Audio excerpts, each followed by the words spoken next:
ಪಾಷಾನ್ ಸರೋವರದಲ್ಲಿ ಪರಿಸರ ಬಿಕ್ಕಟ್ಟು, ಸಾವಿರಾರು ಸತ್ತ ಮೀನುಗಳು ತೇಲುತ್ತಿರುವುದನ್ನು ಕಂಡು ಬೆಚ್ಚಿಬಿದ್ದ ಪುಣೆ ನಿವಾಸಿಗಳು.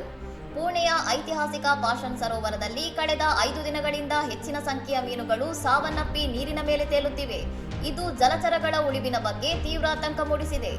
ಸರೋವರದಾದ್ಯಂತ ವ್ಯಾಪಕವಾಗಿ ಹಯಸಿಂತ್ ಬೆಳೆದಿರುವುದು ನೀರಿನಲ್ಲಿ ಆಮ್ಲಜನಕದ ಮಟ್ಟವನ್ನು ಕುಗ್ಗಿಸಿದೆ. ಈ ಕಾರಣದಿಂದಾಗಿ ಸರೋವರವು ಜಲಚರಗಳಿಗೆ ವಾಸಯೋಗ್ಯವಲ್ಲದಂತಾಗಿದೆ ಎಂದು ಪರಿಸರ ತಜ್ಞರು ಅಭಿಪ್ರಾಯಪಟ್ಟಿದ್ದಾರೆ. ಸತ್ತ ಮೀನುಗಳು ಕೊಳೆಯುತ್ತಿರುವುದರಿಂದ ಸುತ್ತಮುತ್ತಲಿನ ಪ್ರದೇಶದಲ್ಲಿ ಅಸಹನೀಯ ಕೆಟ್ಟ ವಾಸನೆ ಹರಡಿದ್ದು ಹತ್ತಿರದ ನಿವಾಸಿಗಳಿಗೆ ಆರೋಗ್ಯದ ಅಪಾಯವನ್ನುಂಟು ಮಾಡುತ್ತಿದೆ. ಪುಣೆ ಮುನ್ಸಿಪಲ್ ಕಾರ್ಪೊರೇಷನ್ ನಿರ್ಲಕ್ಷ್ಯವೇ ಈ ದುಸ್ಥಿತಿಗೆ ಕಾರಣ ಎಂದು ಆರೋಪಿಸಿರುವ ಸಾಮಾಜಿಕ ಕಾರ್ಯಕರ್ತರು, ಅಧಿಕಾರಿಗಳು ತಕ್ಷಣ ಕ್ರಮ ಕೈಗೊಳ್ಳದಿದ್ದರೆ ಸತ್ತ ಮೀನುಗಳೊಂದಿಗೆ ಕಚೇರಿ ಮುಂದೆ ಪ್ರತಿಭಟನೆ ನಡೆಸುವುದಾಗಿ ಎಚ್ಚರಿಸಿದ್ದಾರೆ.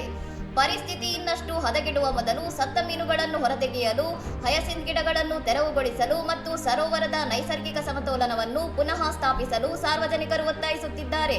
ಇನ್ನಷ್ಟು ಸುದ್ದಿಗಳಿಗಾಗಿ ನೋಡ್ತಾ ಇರಿ ಸೌರಂ ಟಿವಿ.